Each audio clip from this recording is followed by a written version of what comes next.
like when you talk about it that way, it's it's important to capture. So X isn't going live right now, but no big deal. You know what I'm saying on your side. We still got the YouTube and everything else. But like you're absolutely right.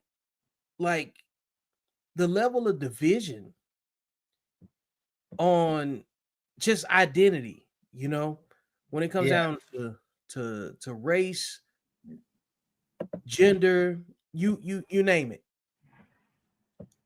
We can't solve the problem that way.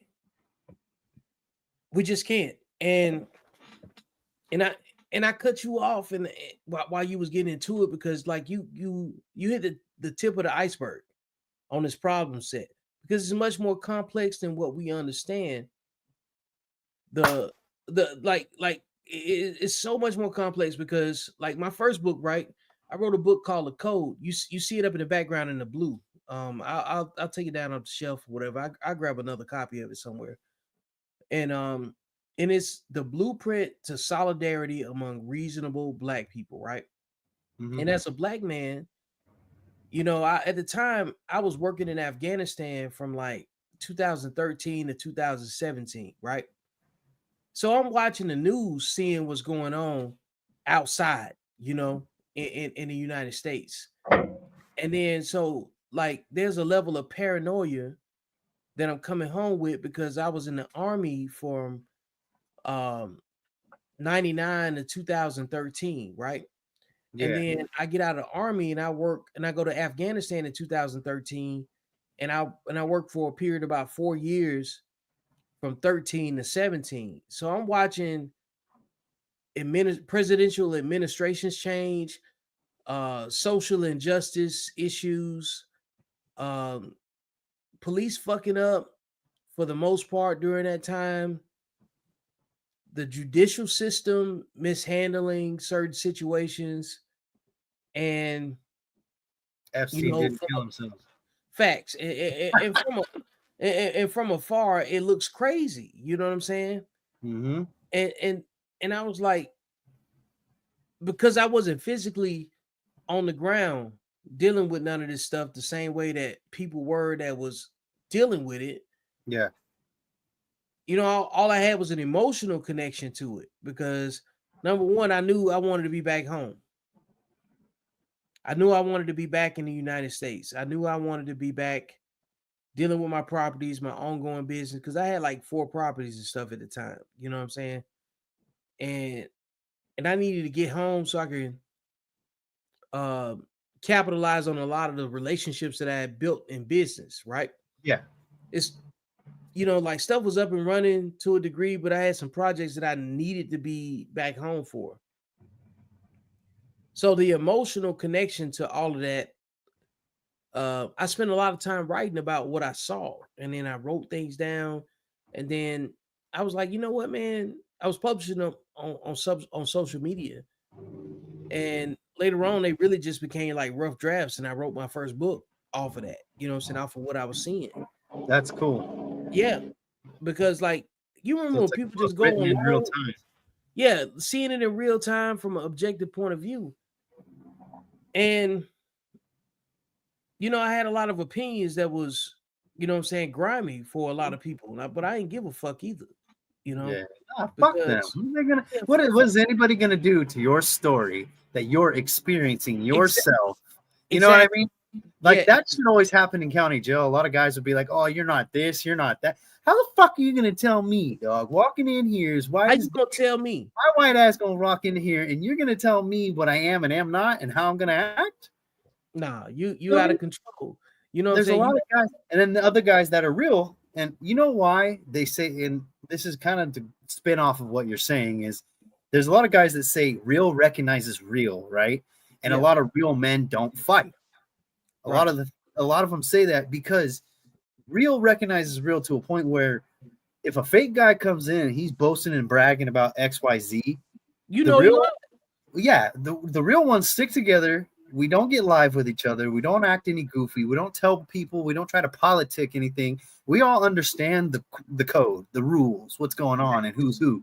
You know, Yep. we understand. Don't push an issue. Don't act anything you're not. You know what I mean? Mm-hmm. It's those guys that like telling you about your like, just because you say it's objective, it's your point of view, right?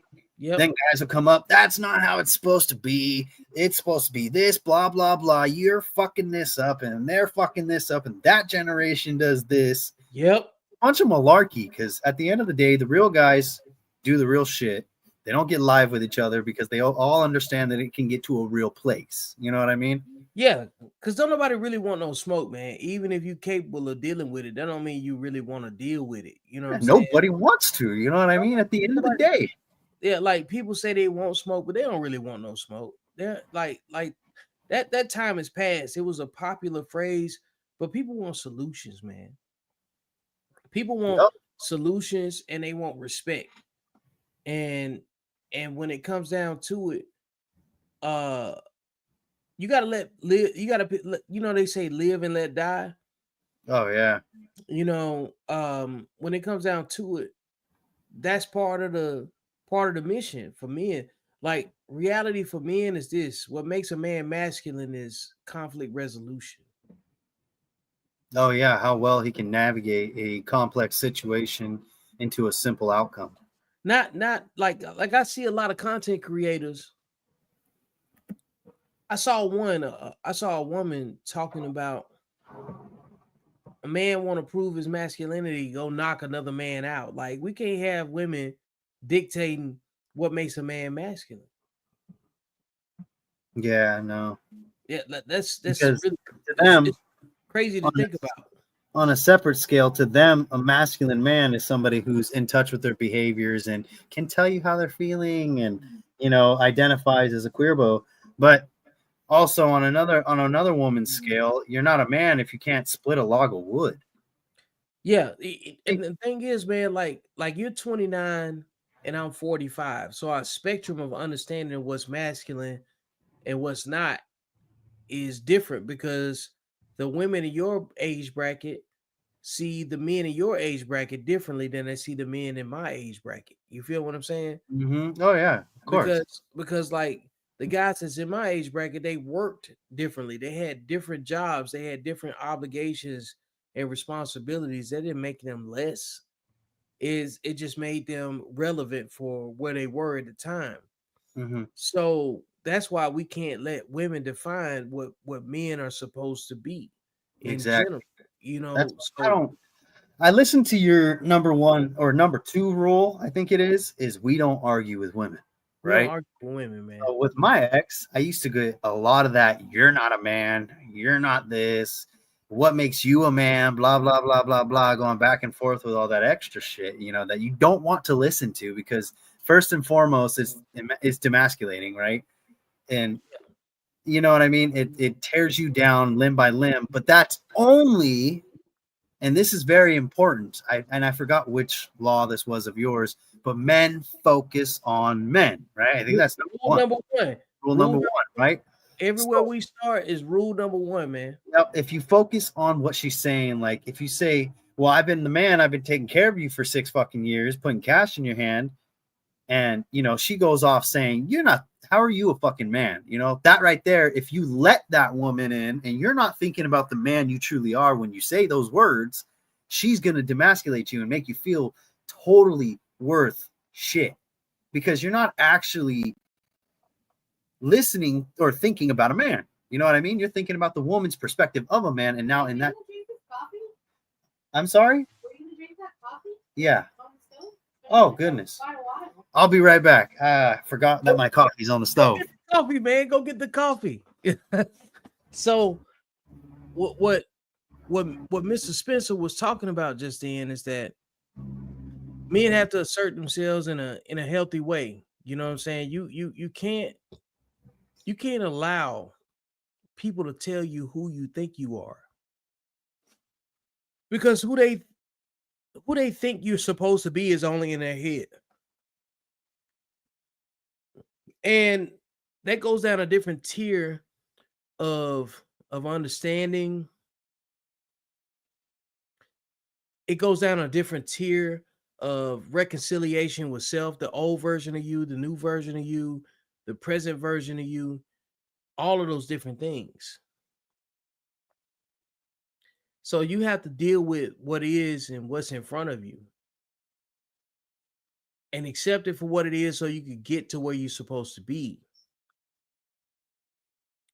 Because everybody else is going to have a definition or an expectation that only fits their comfort. That's why, like, the fighting age male society is so important. The fighting age male society is about men that solve problems, network with one another, produce outcomes that lead to solutions, and improves the households of everyone that's involved. And when you get the right amount of conversation on relative experience, then we have different outcomes and we can produce different understandings. You know what I'm saying? Because guys, you know what I'm saying, like the Don right here, that represents the fam, the fighting age Mhm. male society. Yep. They're having a completely different conversation that a lot of men that's older than them don't know anything about. Oh, And that hurts. That hurts our connectivity between men of different age demographics that's got different experience. yeah. Well, I'd like to touch with what you just said. I think it's funny because today I experienced my uncle coming into town. They're out in Oklahoma, but they came into town for Christmas holidays and whatnot. So we celebrated a little early. Went to a Yeah. family event. It was really nice. But I noticed he kept saying the same exact thing, that a lot of the problems, and I like to, I'm an antagonizer, you know what I mean? If we're sitting in a conversation and I hear X arguing with Y, I'm gonna be Z in the back that's saying, oh, you just heard her say that shit. You know what I mean? Don't let her say that. Damn, you gonna let him say that too? Ooh, what did he do? I'm very antagonistic. So my uncle likes to say, your generation did this. It's your generation that does that. That's a good segue. We're gonna talk about the difference between my generation and your generation. Right? We need And to- so he yeah. pops off with, your generation is running this country into the ground. I said, whose generation voted for Biden?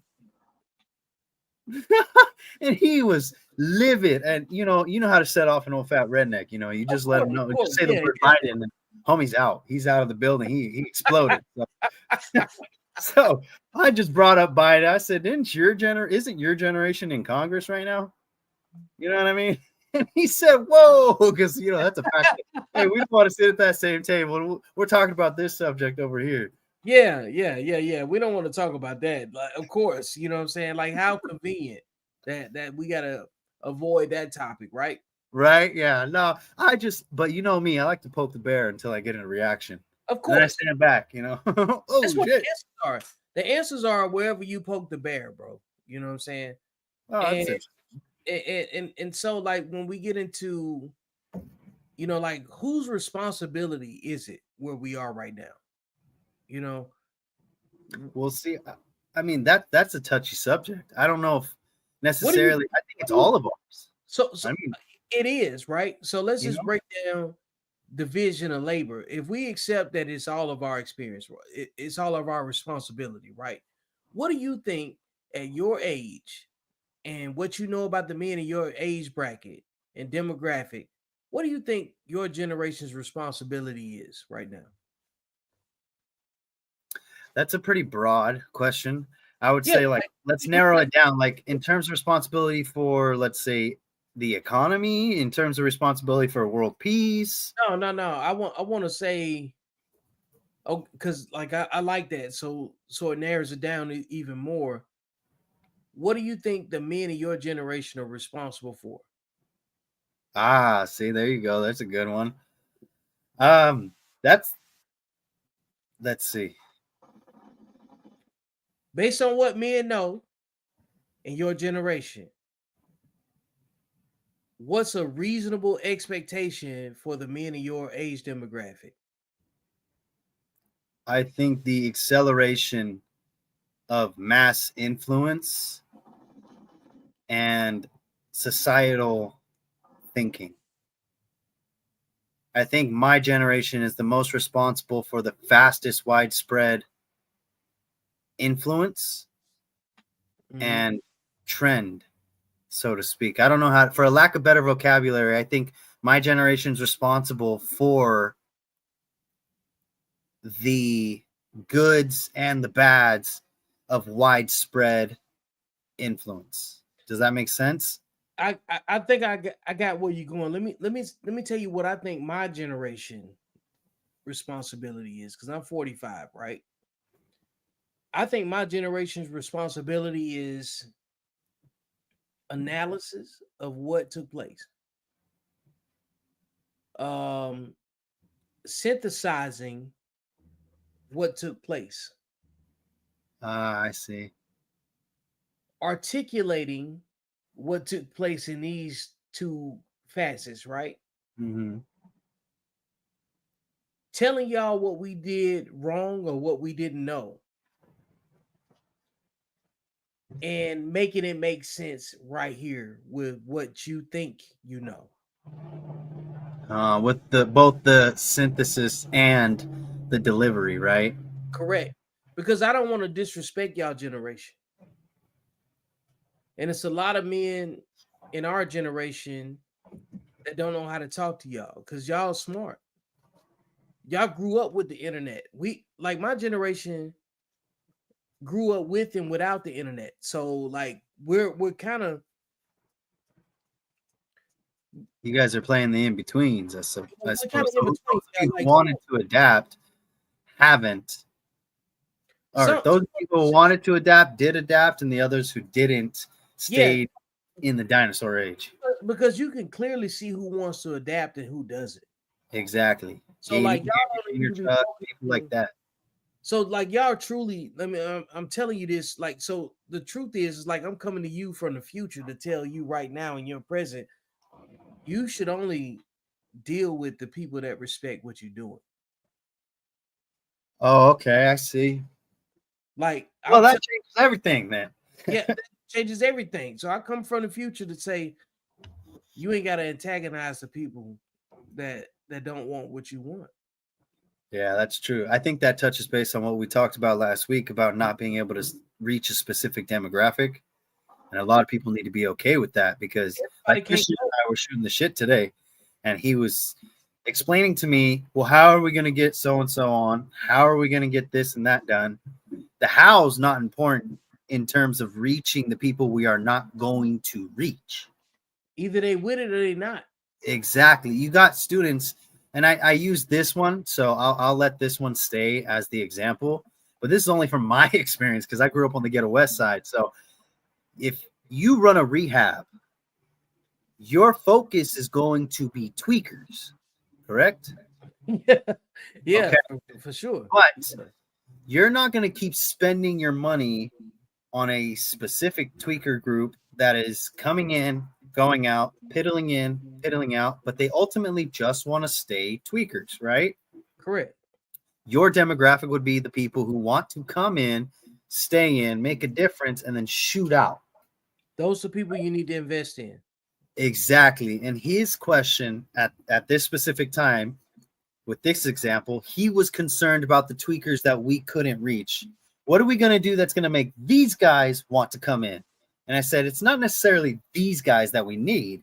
It's more or less the guys that are next to them that want to do less tweak that we need to jump in and you know, give those the Suboxone and whatever else, you know, dope to dope them down and off of it. You know what I mean? And then teach them how to come off of drugs, so to speak.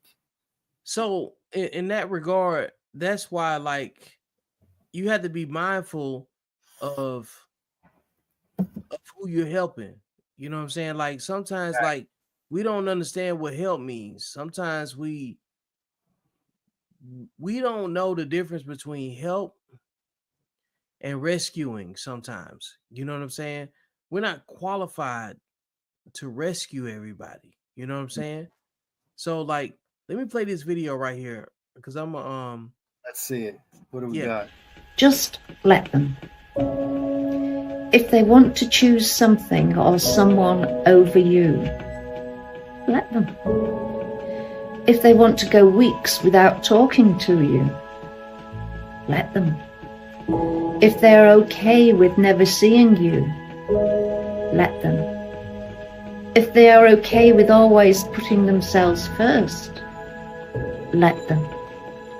If they are showing you who they are and not what you perceived them to be, let them. If they want to follow the crowd, let them. If they want to judge or misunderstand you, let them. If they act like they can live without you, let them. If they want to walk out of your life and leave, hold the door open and let them.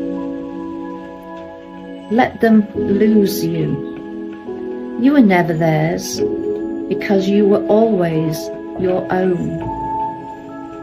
So let them.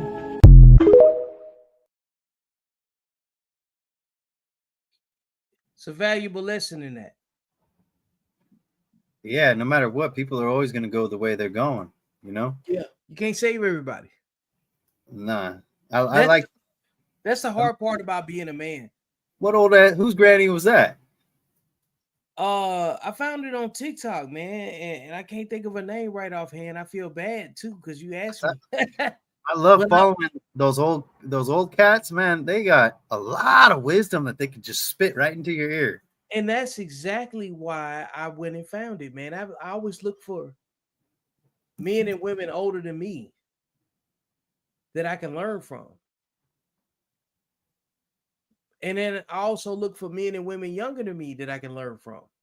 Mm-hmm. Same here. I see myself in the middle, and I look for people 2 levels above me and a generation below me, because I'm not going to relate to, you know what I'm saying, people in high school, so to speak. But if I can talk to you and you're 10 years removed, if you can function a level 10 years below you, you can reach them differently than I can. Yeah. You know the language that they speak. But And right now it's a little rocky because my generation and Gen Z, they're so intertwined and also not at the same time that it's different. Because for me, I was up until I want to say 2018, I was relating to every single one of my younger cousins, my ex's family. I was relating to all of them. And then about the same time that stupid ass word Riz came in, oh my God, that's so man, terrible. after that, I'm out of the game. They don't even look at me like I'm the same fucking Spencer. You know what I mean? Like I'm totally somebody else. You know what I mean? It's just What did your generation used to call what's called Riz now? In your generation, what was Riz before it became Riz? yeah, in your generation. Just spit at that girl. You know what I mean? Just spit Okay. at her. For me, it was just game. Game. You know what I'm saying? It was just spitting game. Like you see the matriculation of that. Like for my generation, it was just game. You know what I'm saying? You either got game or you don't, right? Yeah, you can either pull the bitches or you can't. Yeah, oh yeah. You either what got it you or you fucking don't. You know what I'm saying? That's fine. And then they just called it Riz, and I'm like, which I don't know. I tried to decipher that one too, which made me sound even older than I really am. yeah, I tried to ask, like, is that like putting on the Ritz? You know what I mean? The old song that we used to listen to back in like the 70s or something. You know, what the hell? What the fuck is this Riz stuff? I felt like I had glasses and gray hair by that at that time. Yeah, man. like you jumping out of my seat. That's why it was called that. Like, do you know what Riz is short for? No idea. It's short for charisma. No shit. I can't make it up. So gay. Yeah, come on, man. You know what I'm saying? Like straight rainbows. You know, if you use the words Riz, rizzing, or rizzed on, you are identifying as having one less chromosome. Now let's not forget that. Oh man, look, it's ignorant. You know what I'm saying? Fully.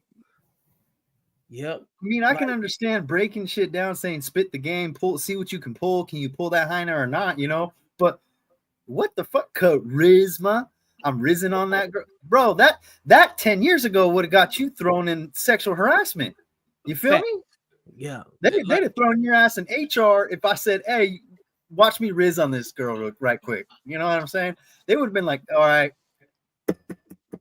HR, yeah, he's 5'7", white male, gray hat, red shirt." You know, what the fuck?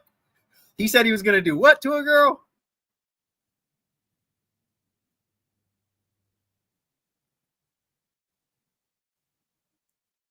Your mic's off. I can't hear you. Your mic's off. It's human trafficking if you're caught up in a situation like what you just described for most women. You know what I'm saying? Like, you have to be very careful about the language that you use. You know what I'm saying? So that Riz is just too damn close for me. Like Riz is retarded. You know what I'm saying? No, like at 45 years old, growing up, like I just told you, I had to skip a whole generation to figure out what the hell what is Riz. And then you was like, at 29, you didn't even know what that was. Yeah. And it's a derivative of charisma. You want to call it Riz? That's right. All the things. Call it whatever you want to, but the difference is that they speak a different language. Yeah, true. I think that lingo, I mean, of course, our lingos were close, but not close at the same time. Like if I say I took off on somebody, I took flight, you know, what does that tell you? Depending on the situation. So like I get into an argument with cuz inside the you had to put hands on something. They had to take flight on him. You know what I'm saying? Yeah, like I had to take flight real quick, right? I said that to my mother, who's a baby boomer, when I was in high school. I said, "Mom, if I see that cat, I'm gonna take flight on him." First thing she said was, "Where the fuck you gonna take him? Where you gonna go?" I said, "Mom, what? Going on vacation? You know, no, I'm taking flight. I gotta put these paws on him. You know what I'm saying? Exactly. Give him a skippity pap real quick, and he's gonna act right." You put that act right in his life. You know what I'm saying? Yep. Or my dad calls it the triactin. Triactin. Like in the military, we would call that wall-to-wall counseling. You make the motherfucker touch every wall in the building. You know what I'm saying? If you gotta run them to the east, run them to the west, the north, the south. You know what I'm saying? I'm gonna hit you. I'm slamming your back on every wall in the building. You know what I'm saying? So we used to call that wall to wall. You know, so like every generation has different terminology for what's going on. You know what I'm saying? Like I already get it. You know, like when I was growing up, they used to say we're gonna take him out to the woodshed, and that means exactly what you think it sounds like. You know what I'm saying? You're gonna get the business. You know what I'm saying? And it's a level of corporal punishment involved. There's corrective training. Yeah. So like there's a level of respect in all of this. When it's coming from an honest place. Oh yeah. See, me and another cat were talking today, and we were speaking on the differences between kind of like what we touched about last week. We were talking about the differences between men and women and their speech. Mm-hmm. And so, you know, this could be something that's totally outlandish to say, and a lot of people wouldn't do it. But I'm the kind of guy that, like, when I'm in the heat of the moment, if you a girl posing as a guy and you acting like you hot-headed, you know what I mean? My speech pattern, your speech pattern are going to conflict with each other. And the end results, the end outcome is going to be way different. Yes. Because we were talking about, I forgot, it was one of my buddies, I can't say the name, but he got into it with a bouncer. Another bouncer came up, clocked him in the face, right? Turns out it was a stud. It's always a stud. It was a stud, right? We got into it about it because he's like, "Man, I wanted to do this XYZ." I said, "Man, you should have done XYZ." You know what I mean? Because I'm way different. I'm like, I don't play that shit. You want to come out acting a certain way, something might happen just because of the heat of the moment. You may not even know it. Yeah, But I deal with people based on their behavior. I don't like exactly. I can't treat you better than you behave. I don't know how to do that. Right? That's like expecting to. Anyhow, so we got to talking about that, and we were talking about the differences in language. You know what I mean? Whereas that stud didn't realize the language at which they were speaking prior to that conflict. So it all started and erupted because somebody used the word dyke. So the fight, everything happened. And there's even a stabbing downtown just like 2 Thursdays ago where a 24-year-old kid lost his life over an argument. Just a regular bar fight. He got poked and he's out now. Mm-hmm. He's taking a dirt nap in Ivy Lawn. He's not getting up. So, you know what I mean? It's all because of specific languages that things go all the way to that scale. You know what I mean? Yep. I think that's why it's mighty powerful that we are doing what we're doing here, because ultimately, when we aren't trying to do what we're doing, what is the tongue doing? Using the other side of that sword. Yes. You know what I'm saying? So if we're not trying to construct the sword, so to speak, that sword is on the other side. The purpose of the sword. The sword exists. We're constructing the purpose of the sword because, like, it's already well documented that men, when men are around, good, bad, and indifferent, there's already a low-level threat of violence because every man has the potential to be triggered by something and be prepared to defend it to the death. So, so like everybody's got a sword, but what's the code that you have as a man that tells you to sheath your sword or draw it? Because when you, because like think about it, right? Let's say I come in your space. Are you closer to LA? Yeah, just about. I'm about 45 out of it. Okay, so like I'm in LA. I don't know y'all culture, your courtesies, and all that stuff, right? I've been wherever I've been, it don't matter, but I don't respect what's going on in LA.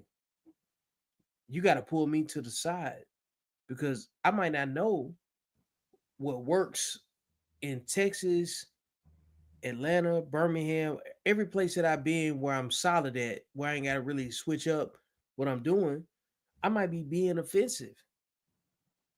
I might be being disrespectful. So I need to learn the code that I need to operate when I'm around the done outside, you know what I'm saying, in my own, you know what I'm saying, my own society. You might be bringing me around people that I need to know, but I might be behaving in a way that might be fracturing that relationship and misrepresenting you. Okay, yeah, I see you. Yeah, because I got a sword too. You know what I'm saying? I can still put hands on what I believe in too. You know what I'm saying? But if I'm out of town, I need to respect where I'm at. It don't matter where I'm from if I'm out of town. Because they don't have to respect where I come from because they functioning off of where they are. Okay, so with that, no logical person, like you can't come here talking your shit, being disrespectful in my space and don't think that you're not gonna get mopped up. Yeah, it was something, right? Like you can't go in unexpectedly and underestimate. You out of bounds. Like if you outside your boundary where you safe at, then you need to deal with the local customs and courtesies of where you are. Because the truth is that's what's happening outside of wherever you come from. The world is much bigger than what you think it is. Okay, now hold that. Let's put a pin in that right quick. I want to ask you real fast. Yeah. With that same thinking, now let's plug and play. Okay, let's plug it out of cultural differences and aerial differences, right? Right. Now let's plug it into how men think, right? And this is the feminism right over here. Let's plug that in. So exactly what you're quoting, that man said the word dyke, right? Yeah. And in his area, the man's area, the the culture of a man, right? Right. Certain words are not off limits for us to say or get wrong, Yeah. right? However, for a woman, though, which usually comes out of feminism, specific words or culture differences are where they collide, because in her eyes, she needs to be addressed as a stud. She needs that, you know. He doesn't understand that either, and this is where it really becomes like a huge pissing contest, so to speak, right? Literally. Because she's trying to assert her cultural dominance. He, being a man, doesn't give a shit about her cultural dominance at all. You know what I mean? And that's where they collide, because which one's in home plate, which one's visiting? You know what I mean? Who's in a strange land or a foreigner in a foreign land, and who's domestic? You feel me? Yeah. So when it comes to that, how would you say that we could basically teach these females and feminists how to act when a man speaks, and how can we smoothen out how a man speaks to complement how that culture of feminism is? Stop fucking complimenting them. They don't belong. We don't try to invade their spaces where studs, dykes, and all that other stuff is respected. We ain't trying to force our way into their dynamic. So why are we trying to accommodate them in ours? Well, that's why I'm saying, is because that's exactly why the fight erupted. It started with a comment like, "Hey, you know, why the dyke over there?" And then the dyke hears that she's a dyke. She don't like being called a dyke. She thinks she was in a male space. She was a bouncer. She's a bouncer in a bar. She at work. She need to leave her personal business and preferences out of it, because that's what men do every day. It be shit that we offended with every fucking day. That, like, in a working man's capacity, we know it's not conducive for us to keep our jobs. So we balance that shit all the time, you know. Like, people gonna do whatever they want to do based on how they feel, right? But men every day work with men that we know don't really care about us. Mm-hmm. And yeah, at the end of the day, they just new person, new day. It ain't gonna affect them. They're still gonna go to their job. Why would you put yourself in a position to lose your job, your employment, if it's your livelihood, right? Just because you felt some kind of way based on, you know what I'm saying, whatever circumstances.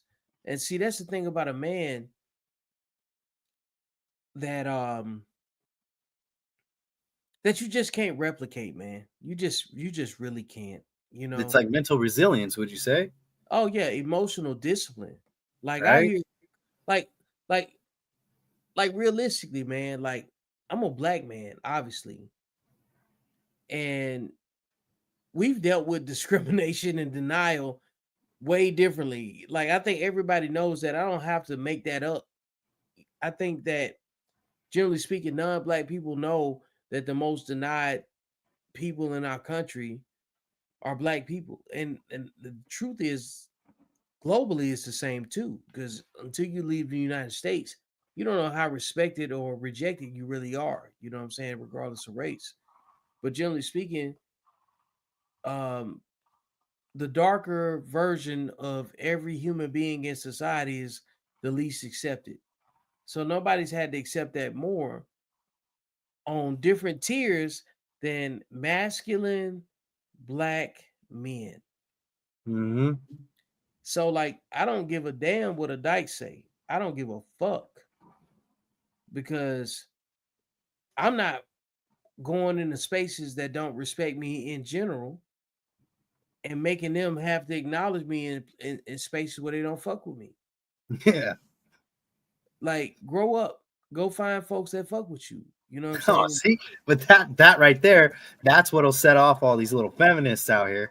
And they'll say, well, what about her feelings? Well, what about we don't function off that. Men make decisions off of integrity regardless of what we align with.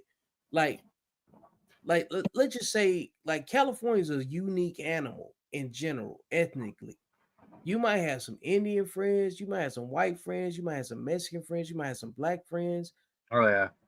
and ideologically, you guys might be aligned. But when a racial conversation comes up, you might have to pick a side. Like, like I respect that. You know what I'm saying? Because I ain't raised in California. I don't know what's important to the average, you know what I'm saying, person that lives where you grew up at. Because I didn't grow up there. I don't know what's important, you Yeah. know. And I'll never pretend. I'll never come into your neighborhood and try to make you guys adapt and adopt what I'm familiar with. That's goofy. That's like literally it So don't make that any would be sense. our message to you studs out there, dog. Yeah, You know hey, what? Keep your conversation on your side of the table when it fuck comes with to the men, folks and that we fuck with you. That's just it's, bottom line. if It you're ain't trying no to get harm, people no to a man, foul. But don't come into men's spaces talking that shit, thinking that exactly. we supposed to like you're trying to Don't make give a fuck men, about you. Huh. you're trying to make men that's not studs think like you. You don't even understand men. Like Mm, your perspective on what you supposed to be where's that shots fired button? is really limited to you. You know what I'm saying? And that's about preference.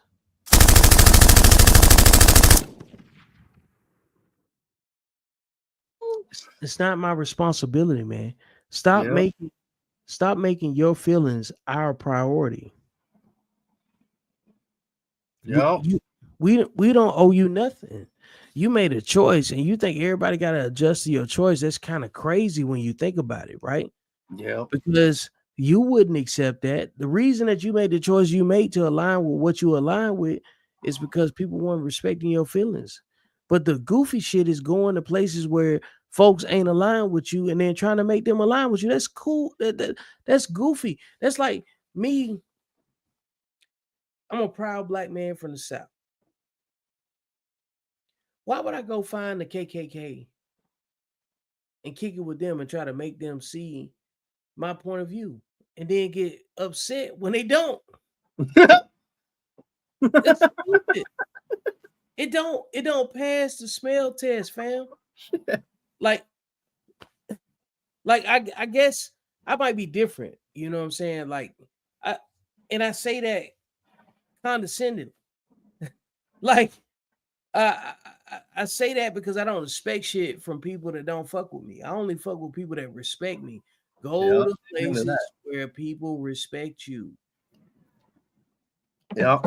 And see, that's why I don't understand where all this extra feelings and shit gets involved, is because for a very long time, you weren't supposed to feel anything. And you know what's even crazier about that is if you rewind the tape, imagine America, not even America, but the entire globe, as like a tape where you rewind it, right? In those specific eras where men are supposed to be the most masculine, the most emotionally disciplined, whatever you want to quote, right? Where they don't necessarily express it, they just do what they have to do no matter what. If you look at those times and correlate that with happiness, generally you're going to always find that even with that being the case, life dynamically worked a lot better. It was an even exchange between specific female and male. It was, and even though there were suppressed issues within society, society operated at like a top tier economic stable efficiency, so to speak. I love the fact that you went to the word society. And let me tell you why, because I hate that fucking word. I'm gonna play a video for you that explains why I hate it. Let's see it. Then that's where that opening video explains the way women behave. You know what I'm saying? And how they can blame society, which is so crazy. Check this out. Women blame society for the condition of women, but who has the most influence in society? I mean, at the Women. end of the day, like, So, yeah. women have reprogrammed society, and then they blame society. No, it's you. It's you. You can't blame society if you say girls run the world.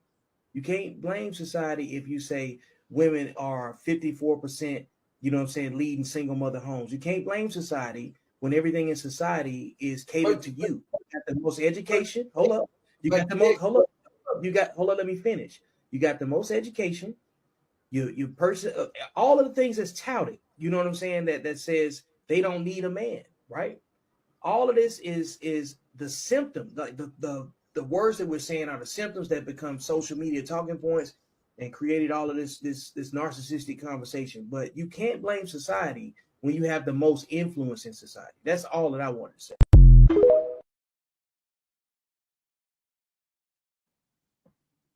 What do you think about this, Spence?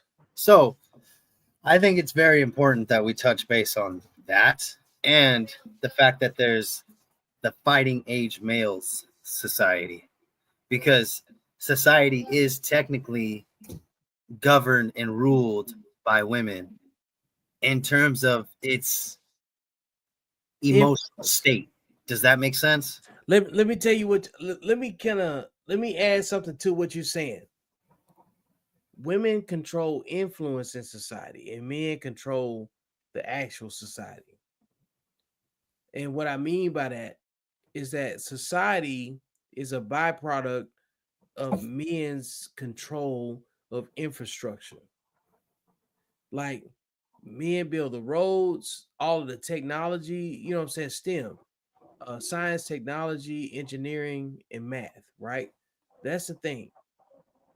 So men go out and create the infrastructure.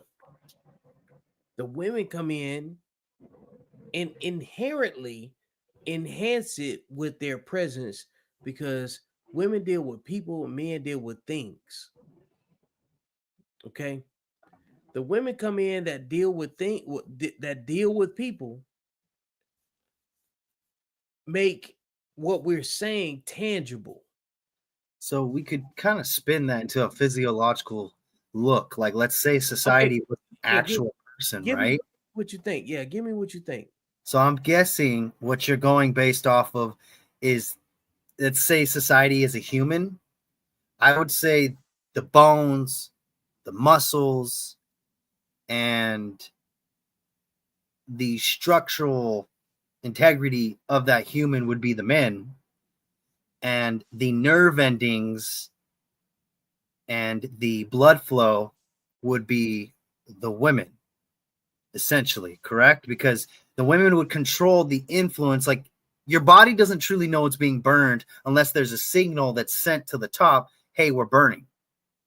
That's the emotional state. Hey, we're in pain. In this model, I'll listen to that. That you know what I mean? Because the feelings are what women are more closely associated with when it comes down to a woman's a take on the world that we hear in the popular conversation, especially on social media. And the men are the structure in this situation that allows women to be as feminine and in their feelings as possible in a healthy way. You know what I'm saying? For the ideal archetype for what we think is a woman is valuable for, so be it. Yeah. I think it's also important to understand that women view the world in a very perceptive way. There's this one story about a woman who is a very beautiful young lady, right? And there's this king who gets a hold of her. I don't know how the story goes, but so quote me if I'm wrong, correct me if I'm wrong. This king gets a hold of this beautiful young lady. She's the fairest in all the land. She's the most beautiful. She's gorgeous, elegant, knows how to hold herself, knows how to present herself. Meets this king. The king offers her the deal of a lifetime. So as she's leaving, she tells one of the servants, who she's close with, that this is the greatest opportunity of her life.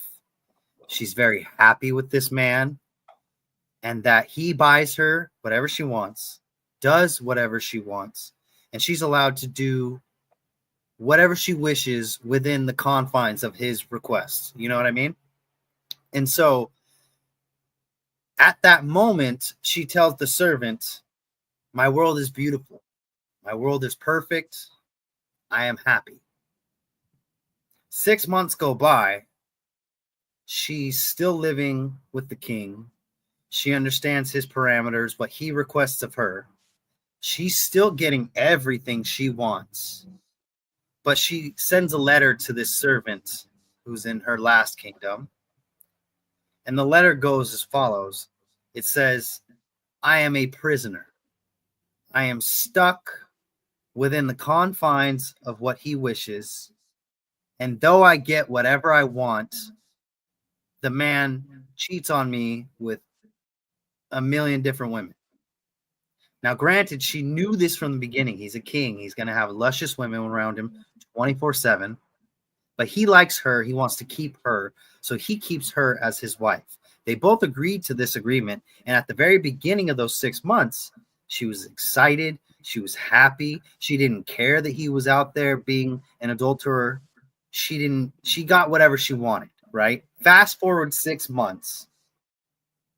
And now that beautiful golden brick road, yellow brick road, is a distraught, cobblestone, moldy, disgusting path that she is now imprisoned on. So the state of which society's emotional stability is based truly all off a female's immediate perception of her surroundings. It's no different from when you first get with the girl. She's nice, she gobbles it up, she swallows, everything's great. You get 6 months down the line, she expects her hair done, her nails done, and she wants to go out with just her friends. And whenever you ask for her to give you a little something, something on the side, she's over here saying, what, you expect it now? Oh, so now I'm misogynistic because I expect what I used to get in the very beginning. And now it's not ideal for you to do specific things anymore because now your perception of our relationship is shit. Does that make sense? I get it. Like, So I don't know if I said that story totally correct.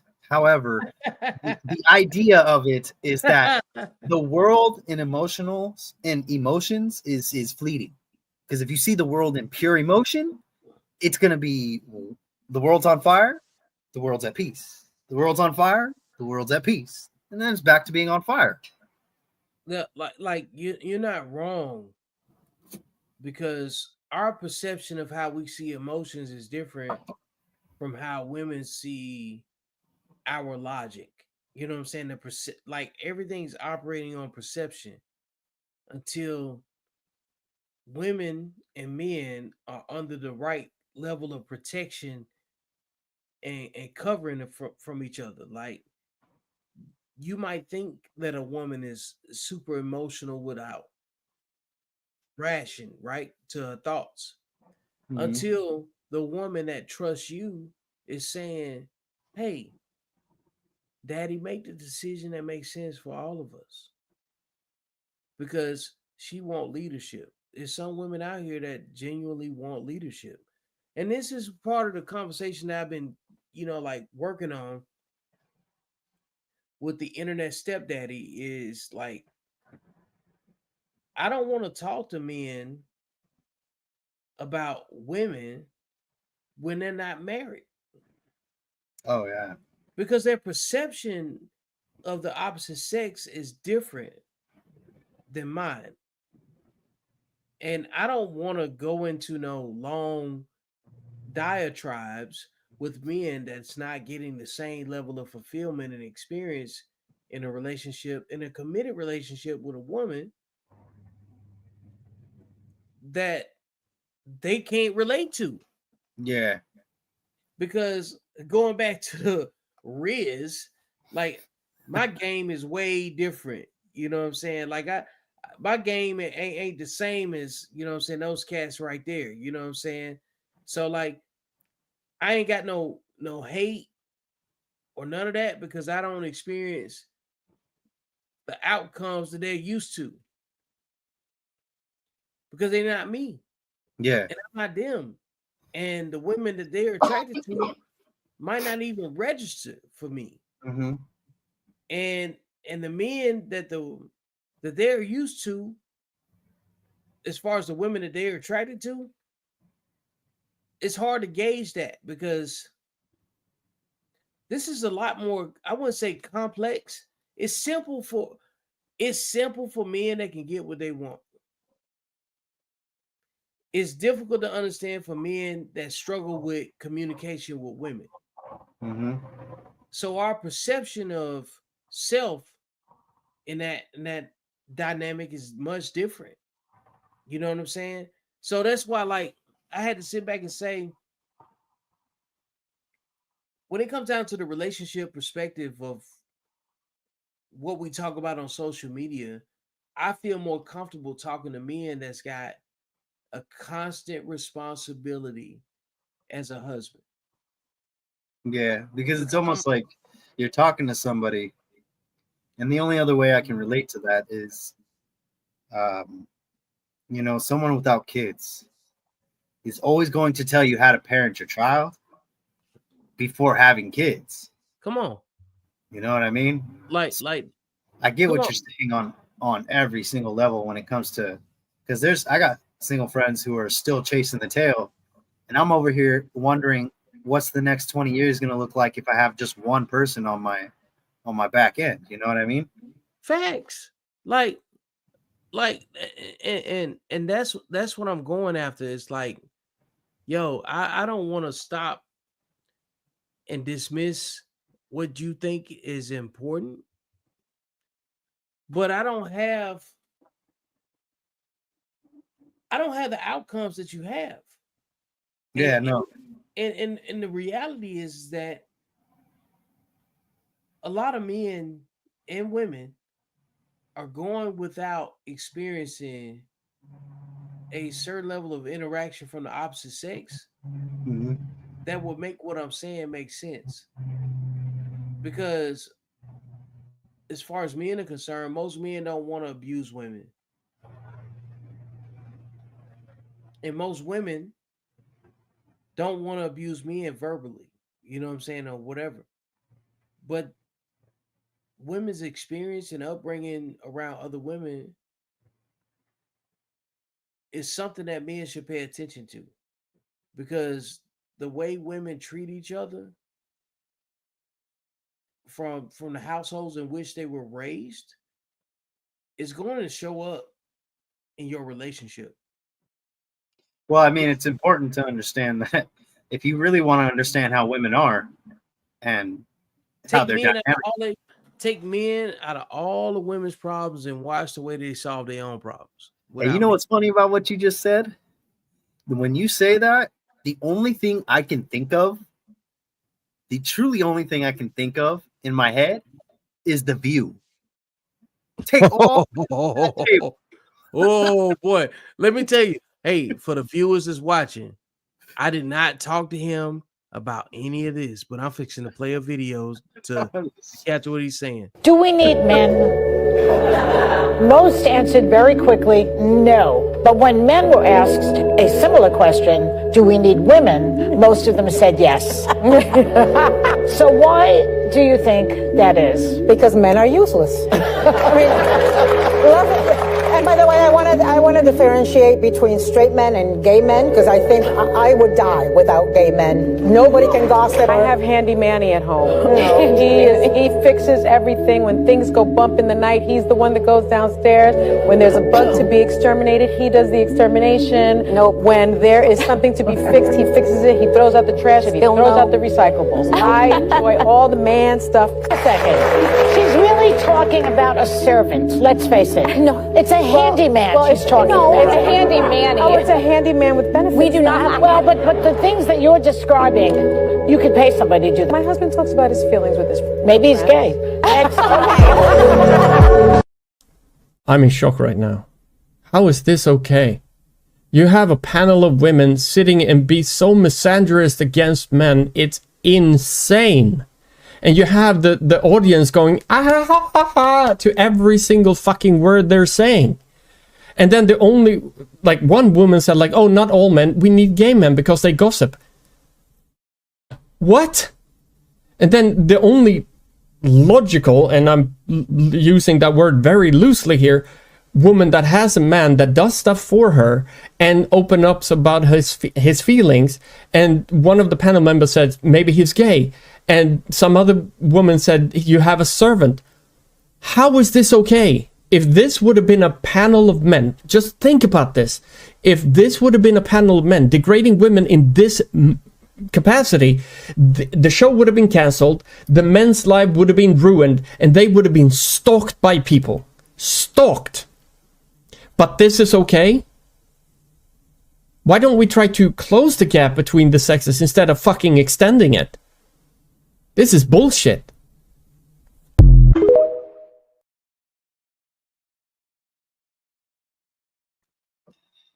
Yeah, see, that's exactly why when you say take men out of the women's conversation, and no matter what, they're still gonna have fucking problems with each other. Yeah, you know what I mean. So it's very important to understand that concept, and that's why it's very important for us to be so. And I know we want to close that gap, but it's also very good that we have that gap, because if we didn't have that gap, you got to show the difference, man. You know what I mean? We would be no different from the women sitting around just bashing the shit out of them. It'll be so hard to show that difference, because, like, I got this phrase, man. I said nobody loves a loser but a loser's mama. Mm-hmm. You can't have winners without losers, and that's just what it is, man. It's like, and I know I'm sorry for any viewer who truly does appreciate the view, but those are sorry ass women. Those are women that are losing. I don't apologize. Shit, I say it as a courtesy. If you want genuinity, it ain't gonna come out of me. If it's a courtesy, it's bullshit. If it's a courtesy, it's bullshit. You know what I'm saying? Yeah. Like you, it's like saying I don't want to disrespect you, but I'm about to disrespect you. You know what I'm saying? Because they don't have no problem with getting on live air and saying the things that they say with no type of repercussions. Because, like, the man asked a valuable question. What do you think the aftermath would have been if you copied and pasted versions of me and you onto that platform describing the utility of women like they describe the utility of men in their lives?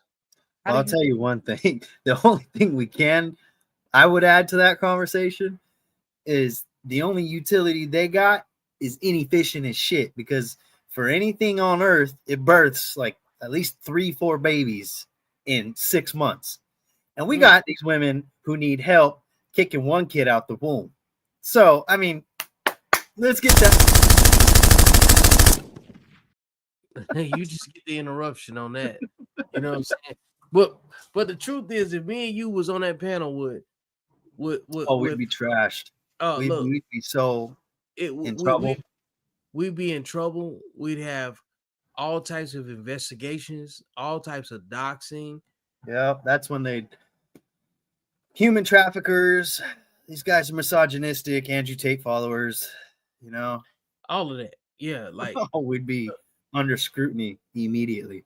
Even if we don't even subscribe to any of that. You know what I'm saying? It's dangerous. It's more dangerous for us than it is for them. Is the point that I'm making. And I don't understand.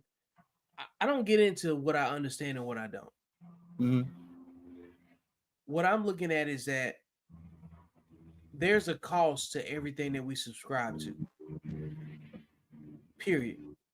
Yeah. you know, whether you at work, whether you dealing with biological relatives, there's a cost to what's important to maintaining a relationship with the people that you know. And we can't afford, we don't have the same type of social leverage where we can talk crazy about women that are only obligated to us in a misandristic manner. You know what I'm saying? Because I've been saying that the misogyny that women blame men for, women are responsible for. Because you don't see, so like misogyny in general is hatred for women, right? Yeah. And Get the misandry physical is hate for 'em. and misandry is the woman version, was hatred for men. What's a version of misogyny from a man's perspective that you could just say is just outright misogyny? Nothing else, nothing shy of it, outright. Viewing a woman as possession.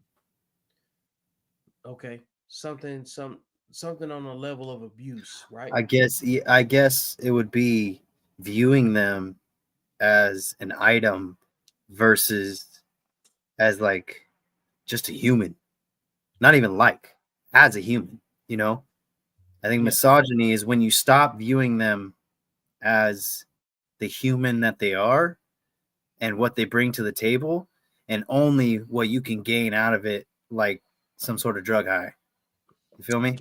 Yeah, yeah. Like I did some content the other day about a woman that was really like being abusive towards a man, like making him sleep in a dog bed. And I'm pulling it up right now. That's why I'm looking off to the side. Fuck. Well, I mean, Yeah. this is also why it's important for us to have this society, because anybody who's actually, for the viewers at home, if you're sleeping on a dog bed and you got her telling you where you can and cannot be, immediately, dog, you need to be in the society. You need to jump in, you need to figure out what's going on. You need to put your 2 feet on the ground. You need to stop tiptoeing around the bush and just whack that shit already. Yeah, bro, I can't make up what I'm about to play Oh, for you. God, I can only imagine. Yeah, like I'm gonna put this to the side for a second, you know. Oh, it's these cats. Yeah, like they always get the most outlandish, ridiculously unintelligent women to jump on there, and then they just bash those poor women with 10-foot poles. However, in this situation, we'll see how you feel at the end of it. We'll see. Mm-hmm. I have a pet, like a guy that acts like my dog. Oh wait, hold on. Oh, I thought you were joking. He sleeps on my floor on the dog bed. He's like a sub. Is that what you call him? Or a slave? He just does whatever I ask. So So you have a master slave BDSM dynamic. Yeah, basically, You're being serious, right? Yeah, Okay. I got out of an abusive relationship about a year ago. The guy tried to strangle me like 5 times. Ran to the neighbor's I'm house. not sure how that's relevant, but okay. So I ended up with a Well, sub because as you know, the best way to recover from being in an abusive relationship is to abuse somebody. Everybody knows that. Well, I don't hit him or anything, and he just humiliate him, make him sleep in a dog bed. Does he have a dog I told him bowl? he could. I didn't tell him he had to. He asked me to buy him a dog bed. Yeah, but I Good mean, boy. you do realize that there are mentally ill individuals out there who do mentally ill things, and that it is very enabling when a person's like, well, I know that you're mentally ill and sick in the head, that you'd be willing to sleep in a dog bed like a freak, but I'm going to go ahead and in some way get some sort of gratification from that. Like, what doesn't that say something bad about you? I didn't think about it, but I guess I don't know. I take care of him financially. I pay all of his bills. Like, why? Because I don't know. She's the dom. She's the dom. I just enjoy the comfort. It's Do you peg him too? companion. I don't think so. How would you would forget that, or how would you forget that? I tell him he's a good boy though. Does he bark for you? He probably would if I asked him to. Is this around Wait, your this is like child? Yeah, what kind of pet dynamic is this? Have you seen? Yeah, This is wait. like that. Have you seen that Office episode where they like went to Jan's house, like Michael and Jan's house, and like Jan had the whole bed, She walks in with the collar. He has the ottoman. Yeah. and a That's kind of leash. what it is, actually. and then there's like a what's it called? You know, at the edge of the bed, there's a what's that? Ottoman. Ottoman. It was like an ottoman. He slept on the ottoman. Are you being Well, wait, 100% serious? Is it abusive if there's a contract that says he consents to this? I mean, Legally. look, it is An a NDA? BDSM relationship. I Okay. suppose. Yeah, I mean, I'm sure if a man, for instance, were to have some type of contract with a woman that it was okay for him to, well, I don't know, smack her around whenever he felt like it, you would still consider that to be abusive, even though it was contractual, right? I looked it up by law. It's technically, if it's consensual by a contract, you're okay. You wouldn't think that was abusive? I mean, if I don't like it and I'm saying no, then yeah, that's a form of abuse, I think. But you signed. How long has this been going on? Well, I've known him for 8 years, but it became more of a thing recently, How recently? like about a year now. So you guys been together for a year? We're not together. Well, okay, hold on. Do you take him Okay. on walks? Does he get little treats? He actually On- thought that on a would be leash? funny. He's already talked about that. Yeah. So, Why should you try Factor? Factor makes it easy to stick to my fitness goals. Eat a balanced diet without sacrificing flavor. I am never going back. Try Factor now and get 50% off your first box.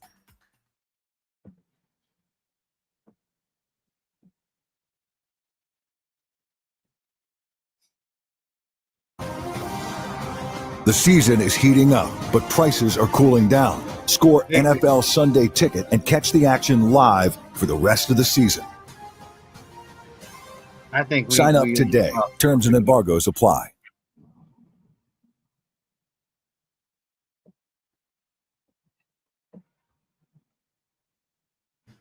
are you dating somebody else? No. Okay, I have so commitment issues. how long have you been single? About a year, maybe a year and a half. All right. Longest relationship? 12 years. Was that the one that ended a year ago? Oh no, I dated someone when I started dating when I was 10 years old. A lot And I quit till my early 20s. How old were they? They're also 11. Same age? 11. And that was the 12-year relationship? Uh-huh. Okay. Who broke up with who in the 12-year relationship? He admitted something openly that like he had gotten raped and then couldn't. You gotta say SA, man. Oh, SA. Sorry, SA. That he got SA'd and then he kind of ghosted me. I think he was just ashamed of the fact that he was violated. Okay. Your relationship that ended a year ago, how long was that one? That was a year. All right. Who broke up with who? He just got arrested and it ended from there. Arrested for what? He tried to strangle me within 5 times with one night. and- Was it consensual? No. I ran to the next door neighbor. I was running away from him. Was this the first time he tried to hurt you? No. Okay. That was second, and after the second, it was just that's done. Right. Were you guys having an argument or? No, he was drunk. He got mad about pizza. He ordered pizza and then he passed out and I put it in the fridge and he got mad that I put it in the fridge. He started just freaking out on me and screaming at me. Mental illness. Okay. Why are you so attracted to mentally ill men? Abusive men. I don't know. I can't. I've never actually had a deep conversation with myself. Childhood trauma, perhaps? Yeah, the, probably. The current guy that you're not seeing, but lives in your house and you pay all of his bills. Do you have a carnal relationship with this gentleman? Like what kind of relationship? I didn't hear. Sexual? Is it a sexual relationship? No, I really haven't had much sex in like a year. I would say it has been like twice, and then I just know it's not sexual anymore. Wait, you've had sex with him? Twice, yeah, in 2 the times. very beginning, and then I just can't have sex with him anymore. How often does he sleep on your floor? Every night. Oh, every night he comes over and sleeps. Oh, he lives in your house? He doesn't leave my house. Does he do your chores? Yes. Can you just break down like everything he does for you? Holds my jacket. If I have girlfriends, he holds their jackets and purses. If I need him to walk to the grocery store, he will. If I get sick, he'll take care of me. If he gets sick, I take care of him. Yeah, Yeah, everything. Any house chore I need done, he'll get done for me. Okay. He just doesn't drive. Does he wear anything? And is he older than you? Yeah, he's 30. Yeah. Okay. So the couple of quick questions. I'm just curious about when if you think about what is mentally stable, right, or somebody who's not mentally ill, would you see it as a sign of perhaps abnormality? A man who is willing to sleep on the ground in a dog bed and be ordered about by a person who owned the place to the point where they would stand there as a coat rack or have endless demands put on them, which are essentially dehumanizing. What is that? Will you repeat that first part of the sentence? Please. Yeah, do you consider that mentally stable? Graffito Tact donated $200. Girls, do men expect extremely kinky / weird stuff in bed due to corn becoming more extreme? Can you give examples? Have you ever had to break up because a sex act a guy wanted was too crazy for you? We'll come right back to that, Graffito. Go ahead, Andrew. Yeah, sure. I'm just wondering, do you consider that to be mentally stable behavior? I don't think he's mentally stable at all. I definitely know he's not mentally stable, but he's not capable of taking care of himself. I've tried to help him get his driver's license. I've tried to help him get. I mean, are you a psychologist? No. No. I mean, so you can't make a diagnosis. I guess you're right. I instance, can't. About, but he doesn't. About whether or not, about whether or not a person can take care of themselves, and even if he couldn't, and I'll just grant to you that he couldn't, wouldn't you then defer that to professionals who could assist him so that he could take care of himself rather than exploiting a mentally ill person, making them sleep on the floor like a dog? How is that not monstrous?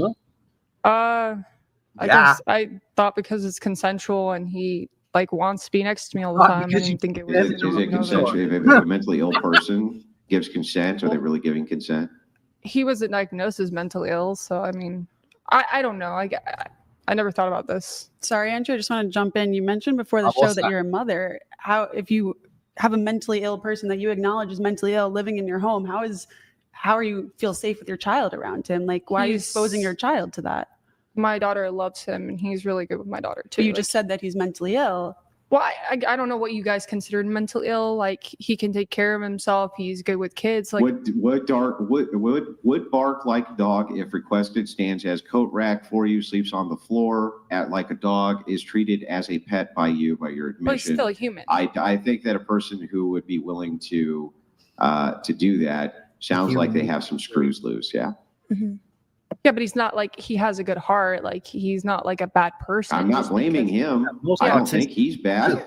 I don't think that the person here who's completely unwell is the bad person. She asked about my kid, and if he was a bad person, of course he wouldn't be around my kid. But he's not a bad person. He's actually really good with people. But what do you think that is not sending some sort of message or teaching your, you said it was a daughter, I believe? Well, he doesn't do that. If my kid is there, I sure co-parent with my sister. So if my sister gives me, we share custody.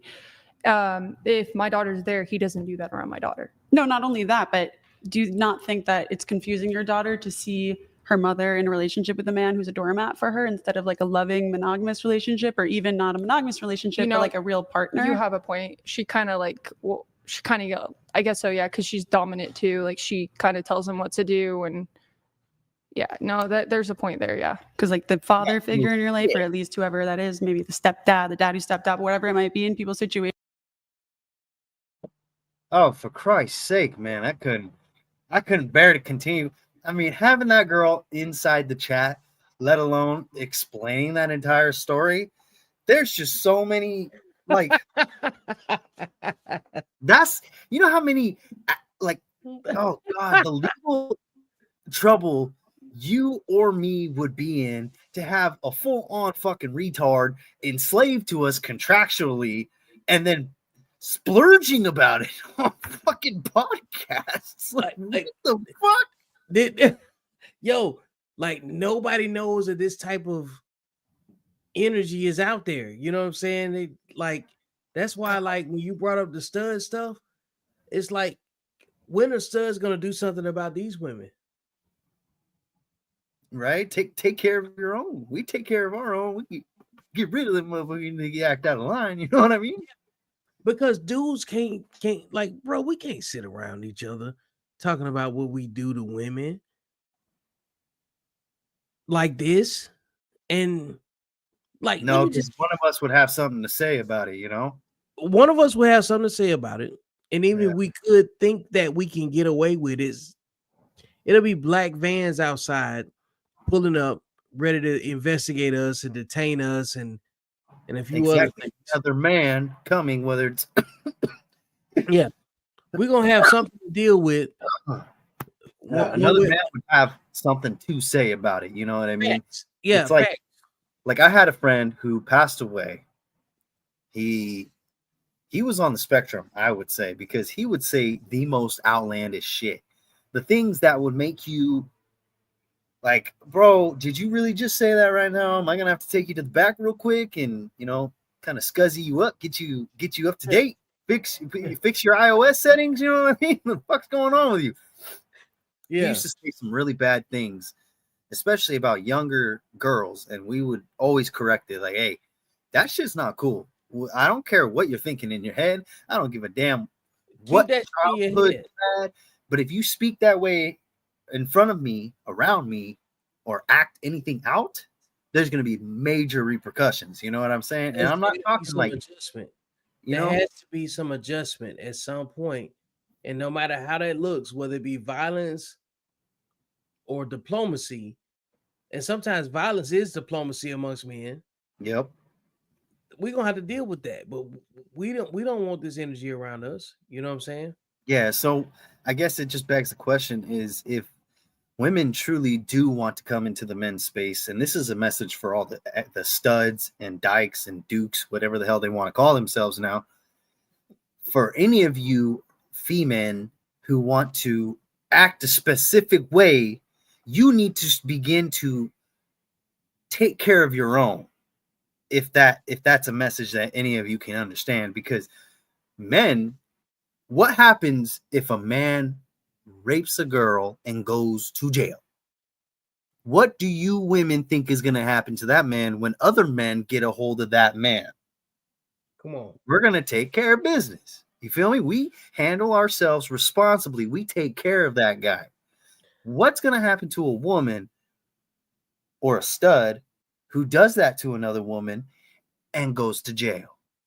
Is she going to get dealt with? No. Is she going to get taken care of in a responsible manner, the same way that men would take care of another man who does that to a woman? No. So before they start jumping on our cases about how we can specifically speak about certain subjects, perhaps, and this is just a wild accusation from my manly standpoint, but perhaps you guys should take a little bit of accountability when it comes to your own demographics. Man, have you seen this video before I played it at all? No, that's why I was dumbfounded when I heard about. Like, that's why I let it go for 10 minutes without saying anything, because I wanted you to take the entire conversation that she was presenting and understand something. I'm breaking this up into thirds because I want you to see how loud and proud she really is about this. I know that for women, that really determines a lot about the future relationships that they engage in and what they expect for themselves and what they think they deserve. Like, shout out to my dad who would warm the car up every single morning before school when I was a kid. Like, do you not want better for your daughter than this? Don't you think you deserve a real partner in life who... I think I'm just scared of men because I went through a year ago and I've known him for 8 years. So it's easy to be close to someone you're comfortable with and get abused again. Have you ever thought of conquering that fear and, like, I don't know, CBT therapy or something like that to really move past it instead of just have a I'm man? trying to go to therapy, but every time I try to get therapy, it seems like there's always an issue trying to get a therapist to help with something. So I've definitely reached out to people. I've definitely asked for help, but like it seems like there's always like a insurance problem. If I get that fixed, there's another issue. Like, well, have you thought about the idea that perhaps you're just a horrible person? Have you perhaps reconciled the fact that you could just be a fucking awful person who likes to do damage to men? No, because I've had boyfriends say look at all their faces. I've had. Come on. When he said that, look at every single one of those girls' faces, especially Blondie over here on the right-hand side. She had no idea how to act with that question, with that statement being said out there, because that's the elephant, right? That's the fat ass elephant sitting in the center of the table, and nobody wants to acknowledge that shit. But homie puts it out there like it's out in the atmosphere, and everybody has to taste it now. And every single one of those girls put on a stank face because they understood the taste of that fucking medicine right there. When you make them sleep on the floor? No, and make them act as a coat that's rack not- for your friends, that- so you can demean them. Technically, he's not my boyfriend, but when I've had boyfriends, I've cleaned their dishes, taken care of their dog, walked their dog. I've also been the one that takes care of all their stuff while they're paying the financial bills, and I just sit there and I take care of them.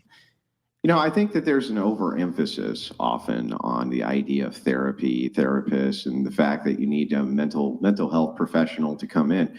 I think that the first step, honestly, is where's the common sense here? Like, I don't actually even understand. Like, where's the common sense? This guy has the right to leave at If you any make a point. man sleep on the floor like a dog and then publicly proclaim that he's your pet, right?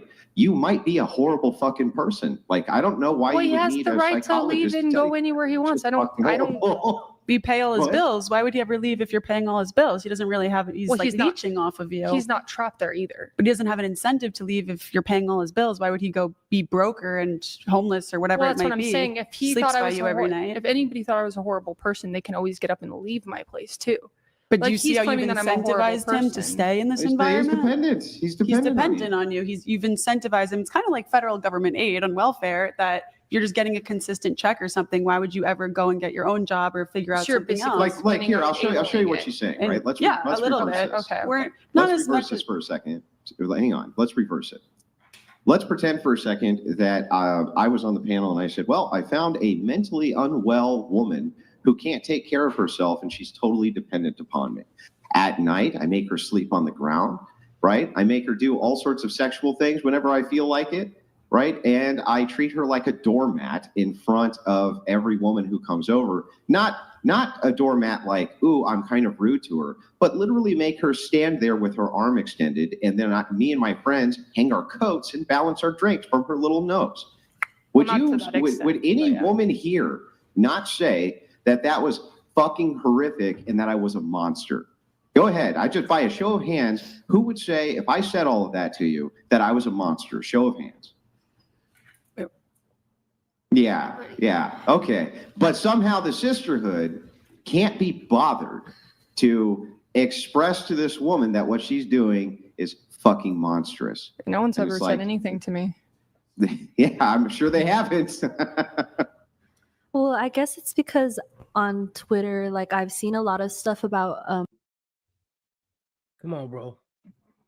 It's because they're pussies. They won't hold each other accountable. Yeah. That's the reason. That's it. That's all it is. All four of them girls, all four of her friends, all raised their hand. I don't know about the girl in the blue. She may be somebody else. She may be with the girl in the red. But the little Vietnamese looking chick, this one in the corner didn't say a damn word, didn't even raise her hand. These three over here all raised their hands. They all understood this is bad. We should not be doing this, right? But none of them wanted to hold her accountable. None of them want to. Nobody wants to step up. They don't want to be the bad guy in the room. They want to all be loved and liked and attention. They don't give a shit about actual genuine good and bad behaviors. I agree with that. We're gonna keep it. Findom. You're right. So like, what is that? Findom is, I don't know specific terms and all that, but She's just saying we don't kink shame around here. yeah, That's like her. exactly. I was like, some people. Let me tell you, this is so much further than kink shaming and everything else, because we look at stuff like, how do you treat a human being? Yeah. Right. And the lack of accountability is really tied to a lack of emotional discipline, like we talked about in the group before. It's like for you to access your poor sexual discipline is what I talk about all the time, right? You have to have poor emotional discipline to think that this is a good policy to operate off of. You know what I'm saying? And this is what it looks like when men in general don't value themselves. women like this are out here poised and primed to take advantage of you. I need for men to understand this when I'm putting this out here, because And they glorify it. of course, like this is a flex for them. You know what I'm saying? For these particular types of women, and they look at it as like, what did she say? We don't kink shame. This is deeper than that, because if it was a bunch of men sitting around this panel trying to make an excuse for this behavior and this mistreatment of a woman, this would not go the same way. It just wouldn't, you know.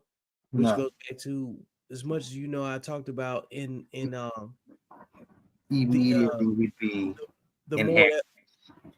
the more ethics hall, you know what I'm saying, in the fam society.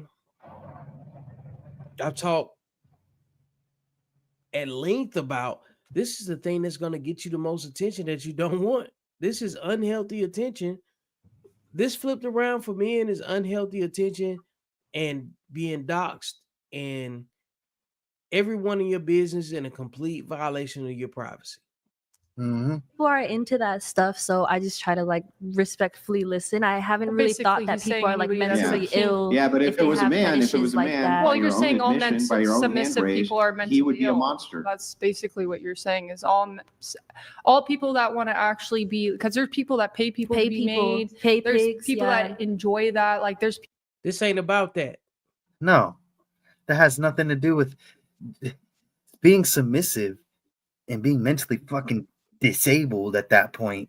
Those are two different things. I mean, you're submissive if you do this in the confines of a sexual act. You're submissive because you live a lifestyle this way.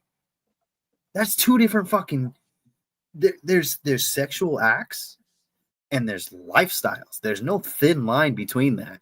And what she's doing is making homeboy live a lifestyle and then calling it a submissive act. That the two don't, like, she's using it as a cover up. It's a scapegoat for her. Let's blame it on submissive behavior, but truthfully, I am taking advantage of this chromosome missing guy. Yeah, like he might have an extra one. He might have an extra chromosome, but this is why I say sexual discipline, poor sexual discipline, is a mental illness, because she's finding a way to justify this egregious behavior. You know what I'm saying? They don't see the men that they can attract, they see them as a tool, a utilitarian mindset. This is why I say it's only two mindsets. You're either disciplined or undisciplined. And when you're undisciplined, everything you do falls underneath that umbrella. So, like, if you have a poor expression of how you feel because you can't rationalize your emotions, you're emotionally undisciplined, which probably indicates that you're also sexually undisciplined. And those two different factors or characteristics of an undisciplined mindset are symbiotic to one another. Like, if you're sexually undisciplined, you're definitely emotionally undisciplined. people that dress up in fucking sex outfits and clean your house and live there permanently. Yeah, they're mentally unwell. They're mentally unwell. Listen, you can't tell me that a guy who demands that you take his last dime so that he can come harder is not a mentally unwell man. Of course they're mentally unwell, and it's exploiting that mental unwellness. And it's like, somehow I don't understand why women give each other a pass on this. Why they're not like, you sick psychopath, why are you doing this horrible thing to this guy? I don't actually get it. I guess I can explain that. Some women, when we're like doing this shit, narcissists can explain everything. Oh yeah. And it doesn't take a psychology degree to be able to see a narcissistic person. You know what I'm saying? We're not going to say if they got narcissistic personality disorder or not. We're not making a diagnosis. Well, we're talking about traits and behaviors, right? So no different than if somebody came on here weighing 600 pounds, it's a safe assumption that person's obese. So I'm willing to challenge the authority that rest in certain capacities to deem a diagnosis as a diagnosis. This person right here reflects the behavior that I write about all the time, as far as being sexually undisciplined and emotionally undisciplined, in my opinion. We get like kind of. Go ahead. Go. What'd you say? No, I was just gonna say I agree with that 110% because based off of the way she's acting and the way she is, and I can only guess what she's about to rationalize this with is going to be all centered around her abuse, and this is taking her vengeance for that abuse, or coping, as they would call it, for said abuse. So watch her spin this, and I've never seen this clip. For anybody watching this, I have never seen this clip. So if she does do that, that just proves how easily, what's the word I'm thinking of? Predictable. How easily predictable this shit is when you're not educated on it. You know what I mean? And you don't know what you're doing that's wrong. You truly just don't have any accountability either. Like, that's how predictable this shit is. So watch her spin this shit. And I've never seen this, so I hope I'm right. But watch her spin it to her experience and how it relates to her and why it's okay for her. I don't know. Our brain, when society is like, oh, that's okay, then we start doing, we get used to doing that stuff. It's not, anybody doesn't tell us it's wrong. We're not going to break that pattern of being like, oh, that doesn't sound right. No, you know, because we kind of get like into this, like, just as all of society, we're kind of brainwashed into shit, and we were kind of like, don't think that's brainwashing. Yeah, but did he ask for this, or did you propose the idea?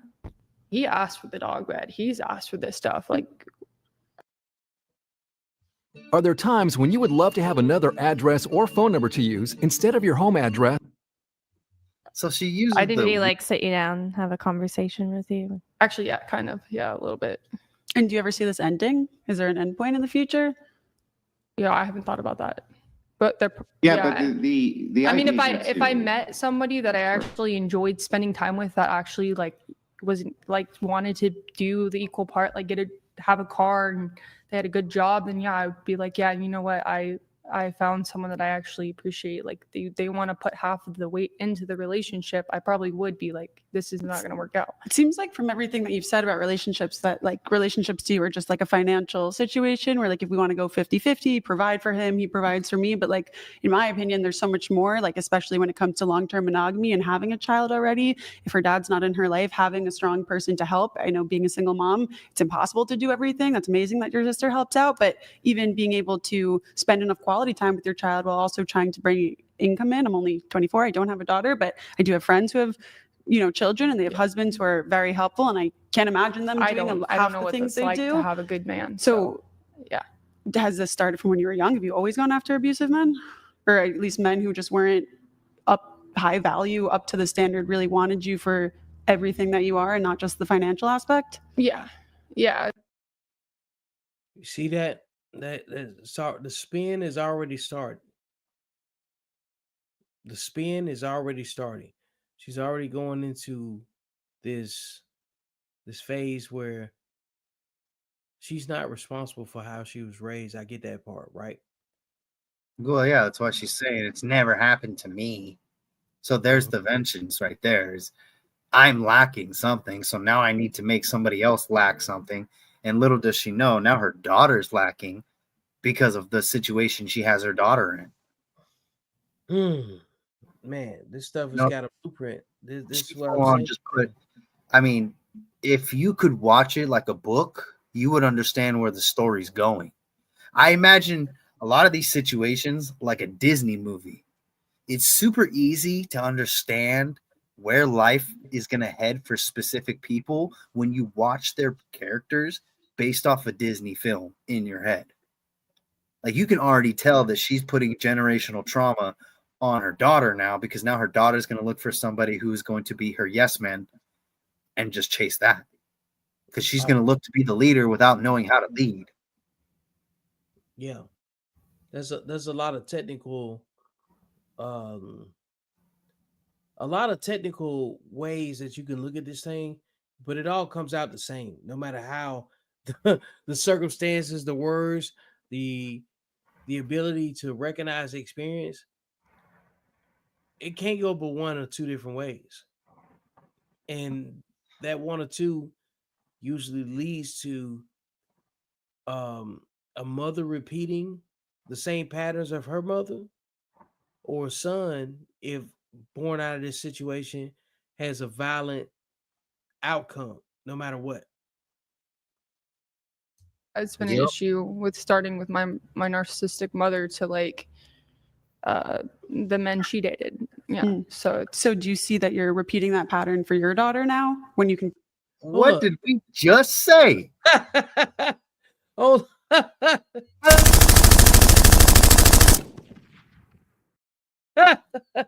We called that shit from left field. Man. That was Like- ridiculous. Break the cycle instead and choose better? I've started to notice it more recently, and it's been very difficult to break something that's psychologically ingrained into me. I need like that's If you intimately understand something, to make yourself the victim, which means you intimately understand what you did to get there in the first place. You bear the responsibility. Yep. But Good, you bad, lack and- the accountability. Yep. That's a But great, like- this is a great example for, and this is why I this is so weird, because that exact thing that you just said, I would explain that in specific relationships. Like, if you know you're going to act a specific way, then why don't you think around the problem? If you know you're the problem, or if you know your behavior is becoming the problem, then why are you going to make your problem my fault? That doesn't make sense to me. You're going to need to start working through that. You know what I mean? Because it's like saying, I know gunshots make me traumatized. I'm going to drop to the floor every time I hear a gunshot. But then I go to a gun show. You feel me? I'm going to go to a gun show where they're going to let off shots, but I know I have PTSD. But you know what? I'm going to go to a gun show either way. Either way. Why would I put myself in an environment that's emotionally to my disadvantage? Exactly. And then on top of that, go ahead. I'm gonna blame the environment. This ain't even my fault. You know what I mean? This is the gun show. Like, even though I know I was done wrong, I've been dating since I was 10 years old. I got a kid, and I was raised by my mother. I don't see how any of this previous behavior translates into hurting men and not caring about men or hating men. You know, Yeah, no. I'm oblivious to it. Yep, fuck that responsibility. Yeah, get out of here. not an overnight healing thing that you can just do overnight. That is a lot of work to put in. Well, is your daughter not worth putting in the work for? Well, yeah, she is. So then why not start tomorrow? Kick him out of your house. You don't have to find a new man, but you can put all that energy into your child, and you can heal and attract somebody who wants you for who you are, not just any financial benefits that you can offer, not for a dog bed, for genuinely who you are as a human being. You know, I actually, the last week I've been like, we've started fighting about stupid shit. When people say actually, they're full of shit. Yep. When people say honestly, they're full of shit. I try to strike that from my vocabulary and how I deliver what I think is important. Yeah. Because we should be talking honestly. So why should I have to say honestly? And I get it. Like it's part of our lexicon and how we communicate. It's a way to build rapport, I suppose. It is, but the truth is, you also show your hand at being dishonest prior to that moment. that might be true. I don't necessarily think that that's absolute. But if you and I are already in communication with each other, like me and you, Spence, me and you on the same sheet of music, right? Right. There's no value add in me saying honestly before I say what the fuck I got to say. Right. Like, so like I need to strike that from my commentary. Just a filler word, right? Yeah, it's a filler. It's unnecessary. We already here to do business. We already here to push our aligned agendas. And why do we need to say that? Why? You know? And I can tell the difference when it's built into your regular lexicon because you said it so much. versus just saying it to get what you want. It's two different animals. Yep. Especially when you use the word actually. Facts. You know what I'm saying? That's why I know she lying. Well, actually, it's because it's the put off, it's the scapegoat, it's the shove over, it's the goalpost moving, and none of it's bearing. You don't bear no weight, no responsibility, no accountability. None. That's shit. And I was like, I don't know why I'm doing this, but I've been doing it for a while, and it's not enjoyable like it was when we were first like connected. It was just a past relationship, and I'm dragging that along with me because I'm scared of like fully embracing being in the future and not in the past. And I think that's just trauma, just holding me back from being happy. The best advice I ever got. No, is, you're not a victim here. You got to let go. You're not a victim here. You're the victimizer here. You're the victimizer, not the victim. Like every time I see this pattern of when a woman is clearly victimizing a man, clearly victimizing him. They go, well, it's okay. Don't give me too much pushback because after all, I have former trauma. It's like, that's no excuse. I'm sorry. You don't get to do horrible things to people because horrible things were done to you. All of us have had horrible things done to us. All of us. No, you're no exception, right? Everybody's had horrible things done to them in life, yeah, but also and have dealt with horrible challenges in life. Everybody has dealt with horrible challenges. Yeah. Right. What you're doing right now, right? You should be reflective because this is psychotic. It's psychotic and horrific, and you just got to stop, right? You just got to stop doing it. It's horrific. Yeah, but I would say like no one's perfect. We can all learn from everything, and Oh yeah. That's fine. Just go shoot a guy down the road and be like, no one's perfect. You got to live and learn. I mean, have you're a perfect person. What do you mean? I wasn't allowed to go shoot that. It's like, come on. Yeah, but you haven't made mistakes. You haven't made mistakes. You're perfect. Like you haven't had trauma affect your life. Like I just got done telling you that not only have I dealt with all sorts of personal baggage, trauma, all sorts of things, right? Just like everybody else has.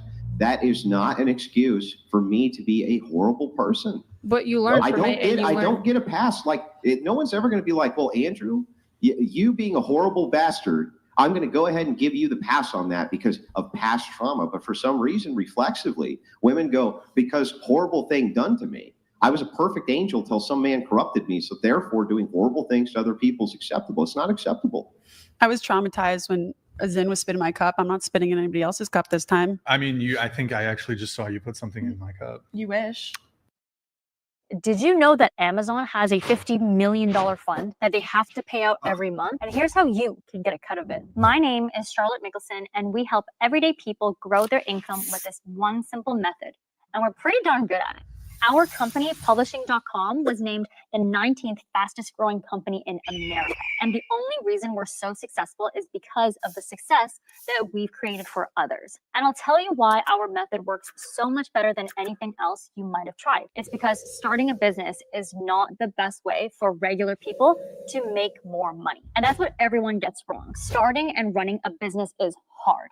It's expensive, it takes a long time, and it requires skills and experience that most people don't have. Instead, we help you plug into Amazon and do $500 billion a year business. What the fuck? Okay, all right. Thank you, Rachel, for the soup chat, by the way. With collagen. Oh, there you go. There you go. Okay, we have a chat here from Lucas. Can you read it, Deborah? Yes. We missed that. To go back to that one from before, whenever. Nice Pee Wee Herman response. It's patently obvious that you're quite the highbrow intellect. Nevertheless, I've been married 22 years plus 2 kids. Oh, and by the way, my billing rate is $12.50 an hour. So do the math. Wait, are you crying? Are you crying? Are you crying because you did horrible fucking things to a person and you finally realized that you're doing horrible things to a person? No, I just you need to cry. It's good for you to cry. That's what that's called. It's called taking responsibility. It's not like I get that, but you gotta understand, like, people aren't fucking perfect. People make mistakes, and we can learn from that. You shouldn't just be like, "Oh, I'm a fucking human being just because I didn't recognize something. I can change and I can grow." Oh, boo-hoo! Oh, you did a horrible thing to a person, and it was pointed out that you need to stop being horrible. Well, no one fucking told me I was doing a fucking horrible thing to somebody. Take some accountability for the horrible fucking things that you're doing. And you should cry about it because it's fucking awful. It's awful. So you never treated a girl like shit before? Not Yeah, like no, that. I've never made a woman sleep on the ground like a dog and took her from walks and exploited her mental illness. It's psychotic. And you know what? He doesn't. I don't even know if he has a fucking mental illness. So that's a fucking assumption. He first sleeps of on the all. floor like a dog at his own request. He Of wanted course he has to. a I didn't mental ask illness. him to fucking do that. He wanted to do that. That was his choice. That's I how you told know him he could he's sleep on the mentally heaven ill. bed.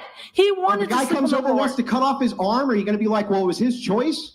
I told him he could sleep on the bed. He chose to sleep on the floor. How is that my fucking fault? Because you have agency and accountability. And So since does you have he. agency and As an accountability, you have adult, he something can called choose a to sleep duty. on the floor. He can choose to sleep on the bed. That's not. That have a doesn't make duty. me a Listen, horrible listen. fucking person. You But have you a duty. Actually obligated. Do you not like? You may not see yourself as a horrible person because that person. It's like you sell cigarettes. You display cigarettes can kill you, right? But then you still sell those goddamn cigarettes and call yourself a saint. Come on. Just because they buy it, don't make your product less carcinogen. Yeah. just because they consent doesn't mean it doesn't make you righteous. Right? It doesn't mean that, like, that's the definition of Satanism in its purest form. Right. Is doing unto others what they consent. So if this man wants you to shoot him in the fucking head and he consents to it, you're not a bad person because he consented to you shooting him in the fucking head. Where's the logic in that? Where's the boundaries? What kind of dumbass actually sits there and thinks, oh, you know what? I'm a good person. He wants me to fucking beat the shit out of him and kick him while I sleep and probably fart all throughout the night because he's at the bottom of the bed. What type of person is that? Holy Like crap. this goes so much deeper than what's actually being discussed. You know what I'm saying? No, this is and then on top of that, she begins to go to the emotional rationale where now she understands that she lost her flex, right? The flex is not there, the crowd is not with her. We don't kink shame, and then that got shot down. So now she has no bullets in her gun. She's got to go to the only nuke that she has, and that's emotional outlet, I suppose. So she can now gain more attention from her feeling like, because he told her straight out, you're not a victim, you're the victimizer. You're the suspect in this crime. There's two different things. There's the suspect, there's the victim. You're over here. I'm sorry to tell you, honey. So she has no idea to come back from this side of the fence. So the only way she knows to get back to victimhood is to start crying because the guy that called me out is now the suspect, right? So now you're the suspect while I'm the victim back here. You're making me cry. Right. Look, there is so much to unravel in that poor girl's head that even one podcast isn't enough. yes. And that's exactly why I did a reaction for that, and we're gonna do it. I gave my commentary on it, you know what I'm saying, already. And we're gonna put that in the social hour for the next oh yeah, we have to. Yeah, we have to. Like you gotta clip that up and throw it in there, dude. That's gonna be so perfect. Because when I talk about like when the young men ask me, Vic, what do you mean about being sexually disciplined or undisciplined, right? We have to deconstruct what makes a man susceptible to women like that. Like what made him, like, what type of man attracts a woman like that? See, we got to start thinking about outside of it because these women exist, right? But it's up to the man to describe. Well, it's up to the man to subscribe to a certain level of treatment from some woman that abuses him. Yeah, you're right. So I guess this is where we put the ball back in our court and we start taking accountability for that. That's what I'm saying. Like it's up to us because you and I, we would never be in that situation. Not willingly. Not, yeah. Like, but my point being is that with men, there's always will. You know what I'm saying? You either will do it or you will not. Yeah.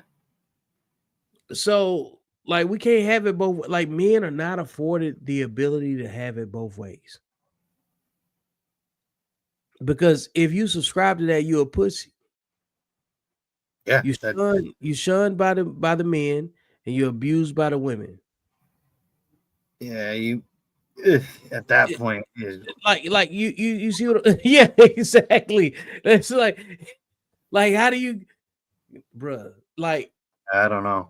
I would almost argue it's better for you to come out with a rainbow in your life than it is to be abused like that and tortured and signing up for Put in the gray clouds, facts. You know better what I'm to saying? be on the spectrum at least. Shit. Yeah, like come on. I respect it more. The men that subject themselves to that type of abuse willingly, it's hard to respect them. So what I think we should do, I think it's important that we take that video, we take that entire analysis and everything, and let's next social hour, let's break that down. Because other than that, I can see that being, pardon me, one of the radical conversations that we have. We can plaster it with fancy titles and questions that kind of spark interest. Yeah. Ultimately, what we need to do is break down the ideas and thoughts of a pussy. You know what I mean? Because if we can break that down and we can then transmute that message to these people, let them resonate with, because sometimes there's things that are said on the internet that make me feel inadequate, right? But then that's my responsibility to go inside my head, archive those files, and then bring out the other files that I resonated with that negatively, that positive influence. I resonated with it negatively. It made me feel indifferent some way, somehow. I need to now deal with that. You know what I mean? So like, I'll give you an example. Andrew Tate likes to stress, if you did this XYZ 2-3 years ago, you would be in a way different position. Stop jerking off. Stop fucking around. Stop wasting your time scrolling and waiting for me to motivate you, right? A message like that to me would piss me off, right? And this was only about a month or two ago, so that's how I can speak on this, is that would piss me off. It would make me mad, like, well, you don't know what it's like to be over here in America doing our thing. You know, you grew up in the UK first and foremost. So for you to say that America is a classless society, Americans are this, and, you know, I'm lesser of a, but what I'm not realizing is he's just making motivational content. He doesn't know me personally. He's not attacking me at all. He has no idea that I even exist, right? So I'm taking something and I'm plugging in my inadequacies. I'm being the pussy that I don't want to be. So then what I need to do is I need to go back. Okay, maybe he's fucking right.